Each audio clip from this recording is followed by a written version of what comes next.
En el condado inglés de Yorkshire se encuentra una zona muy peculiar, conocida como Ilkley Moor. La zona es conocida por su clima húmedo y neblinoso y de un paisaje fantástico. Y es precisamente en estos páramos desolados en donde tuvo lugar un extraño encuentro con un humanoide.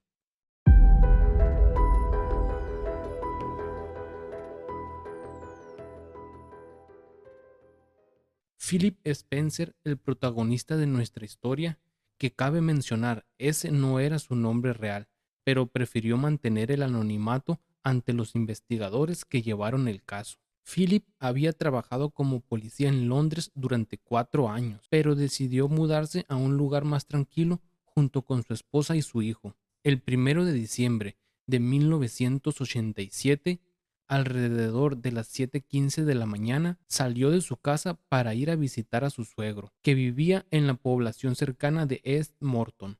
Para poder llegar a aquel lugar, debía atravesar por páramos y zonas muy desoladas. A Philip le gustaba la fotografía, así que llevó consigo una cámara para poder tomar fotos de aquel lugar tan misterioso y fantástico. También se equipó con una brújula, ya que las condiciones de aquella zona, y aún más a esa hora de la mañana, hacían que perderse fuera muy fácil, dada la neblina que habitualmente existe en aquel lugar, así que una brújula lo ayudaría a orientarse más fácilmente. Cuando se encontraba a mitad de camino, escuchó un ruido que en un principio pensó que era ocasionado por un avión, pero como el cielo estaba cubierto por una espesa neblina, además de que esa mañana había amanecido muy nublado, no fue capaz de ver nada. No le dio más importancia, así que siguió caminando, cuando de pronto, con el rabillo del ojo, detectó algo que se movía, así que rápidamente se giró hacia aquel lugar, y a unos 10 metros delante de él pudo observar una extraña criatura de color verde y de un tamaño muy pequeño.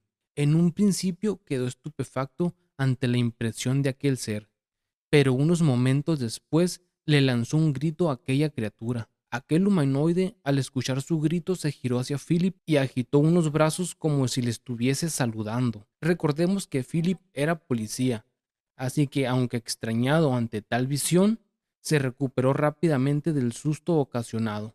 Tomó su cámara fotográfica y le tomó algunas fotografías a aquel humanoide. Aparte de tomarle una fotografía a aquel extraño ser, decidió correr hacia él, con la intención de atraparlo y descubrir de qué se trataba. Pero aquella pequeña criatura también comenzaría a correr a gran velocidad, por lo que no sería fácil darle alcance, ya que corría mucho más rápido de lo que Philip lo hacía, así que fue incapaz de alcanzarlo. En un momento de la carrera, Philip perdió de vista a la extraña criatura, y por más que lo buscó no lo pudo encontrar. De pronto, pudo observar un extraño artefacto con forma ovalada y de color plateado que lentamente se elevaba hacia el cielo, perdiéndose entre las nubes y la neblina. En este momento pudo escuchar nuevamente aquel ruido que en un principio pensó que se trataba de un avión, pero en ese momento se dio cuenta de que en realidad lo que lo emitía era aquel extraño artefacto volador. Después de todo lo ocurrido, en lugar de ir a visitar a su suegro como lo tenía planeado, se dirigió a la localidad cercana de Menston. Pero cuando llegó al pueblo, se percató de algunos detalles extraños y de que algo no andaba nada bien. Su brújula apuntaba hacia el sur en vez de al norte como debería hacerlo. Otro detalle que le pareció aún más raro fue que al llegar al pueblo los comercios ya se encontraban abiertos, algo muy raro ya que aún era muy temprano para la hora en que normalmente estos abren. Pero cuando miró su reloj, vio que aún eran las 10 de la mañana y según sus cálculos apenas deberían de pasar de las 8 de la mañana. Recordó que le había tomado una fotografía a aquel extraño ser, así que tomó un autobús con rumbo al pueblo de Keighley, donde se encontraba una tienda fotográfica que contaba con un laboratorio de revelado. Dejó el rollo en aquella tienda y unas horas después volvió por las fotografías. En la fotografía que había tomado de aquel ser aparecía la silueta de una extraña criatura que confirmaba que lo que había visto era real y no se había tratado de una especie de alucinación. De verdad se había topado en aquellos páramos con algo fuera de lo común, pero la cuestión era averiguar de qué se trataba. Así que acudió a una biblioteca y leyó todo lo que pudo encontrar relacionado con el fenómeno ovni. Uno de los libros que encontró fue escrito por la investigadora británica Jenny Ranslet, así que decidió ponerse en contacto con ella, quien a su vez se ponía en contacto con un colega suyo, Peter Howe, y así ambos comenzarían una investigación. Naturalmente, como es de esperarse, los investigadores tomaron todo con cautela. Comprobaron que Philip era una persona seria y honesta y que no era inclinado a inventar historias fantásticas. Otro detalle que aumentó la fiabilidad del testigo es que se negó a dar su verdadero nombre, así que el investigador Peter Howe inventaría el seudónimo de Philip Spencer para mantener el anonimato del testigo. Otra razón más para creer en su palabra es que se dio todos los derechos de la fotografía, es decir, no obtendría ni fama dado que permanecería en el anonimato, ni obtendría remuneración económica, porque habría cedido los derechos de la fotografía que tomó. El investigador Peter Howe decidió ir a los laboratorios de Kodak para que examinaran los negativos. Los análisis que se realizaron a la fotografía determinaron que no se trataba de un fraude, además de que los especialistas certificaron que los negativos no se habían alterado. Pero lo que no se pudo determinar fue que si de verdad se trataba de un humanoide o de alguna clase de muñeco colocado en aquel lugar. Incluso llevaron las fotografías con un especialista de animales salvajes, quien descartó que se tratara de un animal de la región. Desgraciadamente la fotografía contenía demasiado grano, y a causa de esto apenas podía distinguirse algunos detalles de aquel ser. Algo que afectó significativamente la fotografía fue que la película usada era de alta sensibilidad. Philip la escogió dadas las condiciones de aquel lugar con poca luz, ya que este tipo de películas permite captar imágenes más brillantes, pero aumenta considerablemente el grano, lo que significaba que aumentar la imagen para verla con más detalle era algo imposible.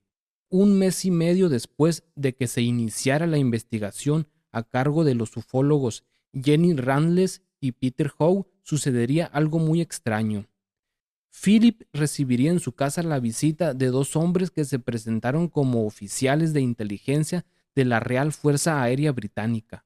Le mostraron sus credenciales y se identificaron como Jefferson y Davis, a la vez que le solicitaron que les entregara la fotografía que éste había tomado de aquel ser.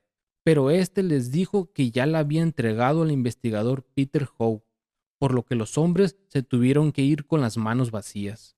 Lo más extraño es que la existencia de la fotografía solo la conocían Philip, su esposa y los dos ufólogos que estaban llevando la investigación y un compañero de estos, Arthur Tomlinson. Como esto era algo muy extraño, Peter decidió ponerse en contacto con la sección de inteligencia de la Real Fuerza Aérea Británica para confirmar la existencia y legitimidad de los dos misteriosos hombres. Pero para su sorpresa, desde las oficinas de dicha organización, le informaron que no existían agentes con esos nombres. Posiblemente se tratarían de los misteriosos hombres de negro. Los ufólogos continuaron con la investigación, y el siguiente punto de esta sería el análisis de la brújula que Philip llevaba consigo aquel día en el páramo. Recordemos que la polaridad se habría visto afectada y en lugar de apuntar hacia el norte como debería hacerlo, lo hacía hacia el sur. Para llegar al fondo del asunto, Peter Howe llevó la brújula al Instituto de Ciencia y Tecnología de la Universidad de Manchester y comprobó que la brújula había sido expuesta a un campo magnético muy fuerte. Sin embargo, no pudo determinar en qué momento la brújula había cambiado de polaridad. Es decir, no supieron si lo hizo en aquel momento en el páramo desolado o en algún otro momento. El doctor Spooner, del Departamento de Ingeniería Eléctrica de la Universidad de Manchester, comprobó que al aplicar un campo magnético con imanes industriales, la aguja cambiaba de dirección, pero tan pronto se la retiraba de aquel campo producido por los imanes, el efecto desaparecía por completo. Así que un campo magnético como ese no tendría efecto definitivo. Pero al someterla a un campo magnético diferente extremadamente fuerte, la brújula sí cambió de polaridad definitivamente. El doctor Spooner determinó que este último método podía realizarse por cualquier persona con ciertos conocimientos, además de que no resultaba muy caro realizarlo. Pero tenía un inconveniente: resultaba muy peligroso realizarlo, ya que implicaba usar una corriente eléctrica extremadamente alta. Otro punto importante por tratar dentro de la investigación fue el estudio psicológico del testigo. Peter decidió llevarlo al hospital en Preston, donde existía una clínica psicológica, y allí Philip fue atendido por el doctor Jim Singleton, quien, después de someterlo a una serie de pruebas, quedó totalmente convencido de que estaba diciendo la verdad. Desde que Philip tuvo aquel encuentro, habría estado sufriendo una serie de sueños extraños que le impedían dormir correctamente.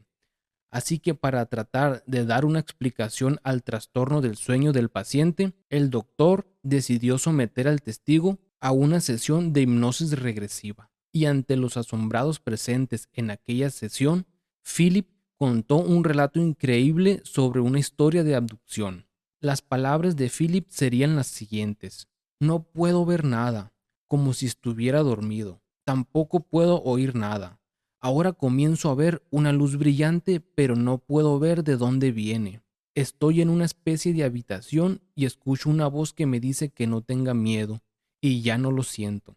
Ahora me encuentro en una mesa y me puedo mover si así lo deseo, y una luz se mueve hacia mí. Es como un tubo fluorescente. Está subiendo por mis pies y vuelvo a escuchar la voz que me dice: no queremos hacerte daño, no debes tener miedo. Siento calor cuando la luz sube por encima de mí. Está pasando por mi estómago y se dirige hacia mi cabeza. Cierro los ojos y no quiero mirar por si me hace daño a los ojos. Después de esto, Philip cuenta que aquellos seres lo llevaron a otra parte de la nave y le mostraron dos películas. En una le mostraban un desastre ecológico que ocurriría en el futuro, y en la otra era algo muy personal acerca del futuro de su vida. Era de un carácter tan personal que Philip se negó a relatar de qué se había tratado. Después de esto, aquellos seres le dijeron que podía abandonar la nave. Esta historia de abducción, aunque increíble, no garantiza que sea verdad. Tampoco podemos decir que se trata de una invención deliberada por parte de Philip, sino que tal vez la regresión hipnótica a la que fue sometido activó en su mente una historia que se ajustaría a los hechos que había experimentado. La hipnosis no es un método de investigación muy fiable si el sujeto al que se somete se encuentra influido por ideas previas, lo cual hace imposible comprobar si los hechos ocurridos son ciertos o son meramente un producto fruto de su imaginación. Esto no quiere decir que, aunque la historia de la abducción haya sido producto de la mente de Philip para ajustar los hechos, no significa que los sucesos ocurridos no sean verdad. También algo que aporta credibilidad a su historia es que no hubo ningún tipo de beneficio, ya que prefirió mantener el anonimato, por lo que no hubo ningún tipo de fama, y a su vez cedería los derechos de la fotografía, así que tampoco obtuvo una remuneración económica, además de que múltiples personas confirmaron la honestidad y seriedad del testigo. Como siempre y como en otros muchos casos, quedaría sin una respuesta concreta, y queda en nosotros mismos decidir si el creer o no en los sucesos de aquel humanoide del páramo, de aquel 1 de diciembre de 1987. Por mi parte sería todo, así que muchas gracias y hasta el próximo video de este legado nocturno.